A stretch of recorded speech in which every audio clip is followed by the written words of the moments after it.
18শো শতাব্দীর শেষ দিকের একটা সময় ম্যাপের দিকে তাকালে আজ আমরা পোল্যান্ডকে যেভাবে দেখি তখন কিন্তু দৃশ্যটা একদম অন্যরকম ছিল।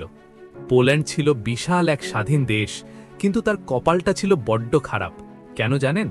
কারণ তার চারপাশ ঘিরে ছিল রাশিয়া, প্রুশিয়া আর অস্ট্রিয়ার মতো তিনটি রাঘব বোয়াল প্রতিবেশী। এদের চোখ ছিল সব সময় পোল্যান্ডের ওপর। তারা চাইছিল না পোল্যান্ড মাথা তুলে দাঁড়াক। তাদের প্ল্যান ছিল খুব সিম্পল, পোল্যান্ডকে একটা পুতুল রাষ্ট্র বানিয়ে রাখা, যাতে আড়ালে বসে তারাই সব কলকাঠি নাড়তে পারে।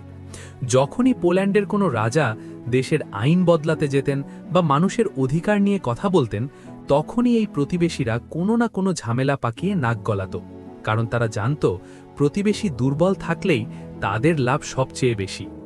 রাশিয়া তো পোল্যান্ডের অন্দরমহলে এমনভাবে ঢুকে পড়েছিল যে পোল্যান্ডের রাজদরবারের অর্ধেক মানুষই চলত রুশ সম্রাজ্ঞী ক্যাথারিনের ইশারায়। 1791 সালের 3 মে পোল্যান্ডের মানুষ যখন তাদের নিজেদের প্রথম আধুনিক সংবিধান ঘোষণা করল, তখন রাশিয়া ভাবল, এ তো মহাবিপদ। সাধারণ মানুষ যদি নিজের অধিকার বুঝে পায় তবে তো রাশিয়ার দাদাগিরি বন্ধ হয়ে যাবে। ফল কি হলো? 1792 সালে রাশিয়া সরাসরি হামলা চালালো, আর 1795 সালের 24 অক্টোবর রাশিয়া, প্রুশিয়া আর অস্ট্রিয়া মিলে পোল্যান্ডকে পিৎজার মতো 3 টুকরো করে নিজেদের মধ্যে ভাগ করে নিল। ব্যাস, একটা বিশাল দেশ এক নিমেষেই দুনিয়ার ম্যাপ থেকে হাওয়া হয়ে গেল। যারা মনে করেছিল প্রতিবেশীর পা চাটলে ক্ষমতায় টিকে থাকা যাবে, তারা দেখল দিন শেষে সেই প্রতিবেশীরাই তাদের গিলে খেয়েছে। পুরো 123 বছর পোল্যান্ডের কোনো পরিচয় ছিল না। প্রথম বিশ্বযুদ্ধ পর্যন্ত তারা দাসের মতো বেঁচে ছিল। ইতিহাসের পাতায় ঠিক এমনই আরেকটা বুক ফাটানো উদাহরণ হলো আমাদের খুব কাছের দেশ সিকিম। হিমালয়ের কোলের এই সুন্দর দেশটার সার্বভৌমত্ব কেড়ে নেবার জন্য তার প্রতিবেশী ভারত অনেক আগে থেকেই এক নিপুণ গেম প্ল্যান সাজিয়েছিল। 1950 সালে ভারত আর সিকিমের মধ্যে একটা চুক্তি হলো, যেখানে সিকিম হয়ে গেল ভারতের প্রোটেক্টেড স্টেট। মানে হলো, আপনার ঘরের চাবি থাকবে অন্যের হাতে। ভারত ধীরে ধীরে সিকিমের রাজনীতি, সেনাবাহিনী আর বিদেশ নীতি সব নিজের পকেটে ভরে ফেলল। ভারতের ইন্টেলিজেন্স আর পলিটিক্যাল মাস্টাররা সিকিমের ভেতরে এমনভাবে রাজতন্ত্র বিরোধী সুরসুরি দিতে শুরু করল, যাতে মনে হয় দেশের মানুষই রাজাকে চায় না, তারা ভারতের সাথে মিশতে চায়। সিকিমের সাধারণ মানুষ যখন বুঝতে পারল যে তাদের দেশটা তাদের হাত থেকে ফসকে যাচ্ছে, তখন আসলে অনেক দেরি হয়ে গেছে। 1973 সালের এপ্রিল মাসে যখন রাজপথে আন্দোলন চরম তুঙ্গে, তখন ভারত শান্তি ফেরানোর নাম করে সেখানে হুড়মুড় করে আর্মি পাঠিয়ে দিল। 1975-এর 9 এপ্রিল ইন্ডিয়ান আর্মি সিকিমের রাজপ্রাসাদ ঘিরে ফেলল আর রাজাকে বন্দী করল। এরপর কয়েকদিনের মধ্যে একটা সাজানো গণভোট হলো, আর 1975-এর 16 মে সিকিম অফিসিয়ালি ভারতের একটা অঙ্গরাজ্য হয়ে গেল। এক রাতের মধ্যে সিকিমের নিজস্ব পতাকা, তাদের স্বাধীনতা আর জাতীয় পরিচয় সব শ্মশানে চলে গেল। আজ সিকিম নামে একটা জায়গা আছে ঠিকই, কিন্তু স্বাধীন দেশ হিসেবে সিকিম বলতে আর কিছুই নেই। যারা নিজেদের স্বার্থে প্রতিবেশীকে ডেকে এনেছিল, শেষ পর্যন্ত পরাধীনতার গ্লানি ছাড়া তারা কিছুই পায়নি।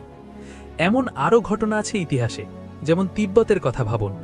তিব্বত ছিল বিশ্বের অন্যতম শান্ত এবং আধ্যাত্মিক একটি দেশ, কিন্তু 1950-এর দিকে তাদের বিশাল প্রতিবেশী চীন দাবি করে বসল যে তিব্বত আসলে তাদেরই অংশ। চীন প্রথমে শান্তিপূর্ণ মুক্তির নাম করে তিব্বতে ঢোকে এবং তাদের ওপর 17 দফার একটি চুক্তি চাপিয়ে দেয়।